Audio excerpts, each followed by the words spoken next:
नमस्कार, मैं नीरज अवस्थी। राजस्थान में एक अत्यंत हृदय विदारक घटना हुई है और हमारे सुखदेव सिंह गोगामेड़ी जी की हत्या हुई है। हम जानते हैं उसकी गूंज सागर तक पहुंची है। जी, गूंज सागर तक नहीं, सागर नहीं वरन संपूर्ण भारत देश में हमारे आराध्य सुखदेव सिंह गोगामेड़ी की जो हत्या हुई है, क्योंकि वो न सिर्फ क्षत्रिय समाज के द्योतक थे बल्कि वो सनातन धर्म संस्कृति के वाहक थे। तो ये गूंज सागर तक नहीं, ये गूंज मध्य प्रदेश में नहीं, ये गूंज राजस्थान में नहीं, ये गूंज संपूर्ण भारत में पहुंची है। और निश्चित रूप से जो पुरानी शासन व्यवस्था सरकारें इसके लिए जिम्मेदार है।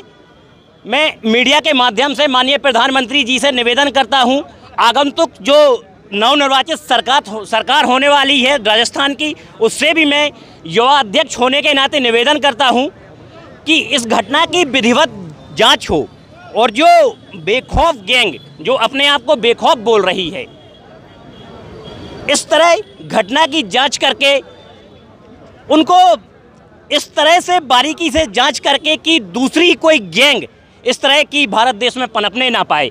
निश्चित रूप से हमारे प्रवक्ता महोदय जी कह रहे थे कि पहले ये हुआ करता था कि लोग ऐसी वारदातें करके छुप जाया करते थे। देखिए, कायराना लोगों की हरकतें कि वो कितने बेखौफ हैं कि वो इस तरह की जघन्य और नृशंस कायराना हरकत करते हैं और फिर सोशल मीडिया के माध्यम से बताते हैं कि ये घटना हमने की है और वीरों की तरह अपने आप को पेश करते हैं। निश्चित रूप से केवल क्षत्रिय समाज ही नहीं बल्कि भारत देश का सर्व समाज इस घटना की घोर निंदा करता है और मीडिया के माध्यम से शासन प्रशासन से भी निवेदन पूर्वक चेतावनी देना चाहता है कि अगर इस घटना की विधिवत जांच करके ऐसी गैंगों को नेस्तनाबूद नहीं किया जाएगा तो निश्चित रूप से भारत देश की सर्व समाज सुखदेव सिंह गोगामेड़ी जी के सम्मान में, उनके परिवार के सम्मान में सड़कों पर उतरेगी। अगर आज आपने ज्ञापन दिया था उसमें क्या मांगे रखी? निश्चित रूप से उसमें यही मांगे रखी गई हैं कि ये जो हत्याकांड हुआ है उसकी विधिवत जांच हो और जो शासन प्रशासन के अधिकारी, चूंकि महाराष्ट्र सरकार ने, महाराष्ट्र के पुलिस प्रशासन ने, डीजीपी महोदय ने, राजस्थान के डीजीपी महोदय को करीब पंजाब के डीजीपी महोदय ने राजस्थान के डीजीपी महोदय को करीब 3-4 महीने पूर्व और उससे भी ज़्यादा पूर्व एक पत्र लिखा हुआ था कि कुछ गैंगवार लोग सुखदेव सिंह गोगामेड़ी की हत्या कर सकते हैं। तो उसके बाद भी राजस्थान पुलिस प्रशासन ने उस पर संज्ञान ना लेते हुए सुखदेव सिंह गोगामेड़ी को सुरक्षा मुहैया ना करवाते हुए लापरवाही, निश्चित रूप से उन्हें लापरवाही बरती।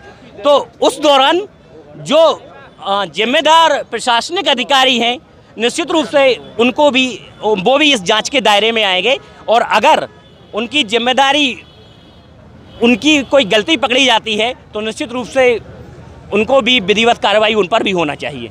इंसाफ दिलाने के लिए और आगे क्या कदम उठाए जाएंगे करणी सेना द्वारा? जो करणी सेना और समस्त क्षत्रियों की जो मांग है सुखदेव सिंह जी के हत्याकांड को लेकर, सुखदेव सिंह जी को न्याय दिलाने के लिए जो क्षत्रिय समाज की मांग है, अगर उन मांगों को पूरा नहीं होता तो निश्चित रूप से, अगर चूंकि भारत एक लोकतांत्रिक देश है और हम संविधान कानून विधान में विश्वास करते हैं, लेकिन अगर संविधान कानून और विधान से हमारा काम नहीं चलेगा, निवेदन करते हैं, बार बार निवेदन करते हैं, सर्व समाज निवेदन करता है भारत की शासन व्यवस्था से, भारत के माननीय प्रधानमंत्री जी से, राजस्थान की जो आने वाली नवनिर्वाचित सरकार होगी उससे निवेदन करते हैं कि संविधान सम्मत कार्रवाई की जाए और अगर संविधान सम्मत कार्रवाई नहीं की जाती है तो निश्चित रूप से हम सबको सड़कों पर आना पड़ेगा।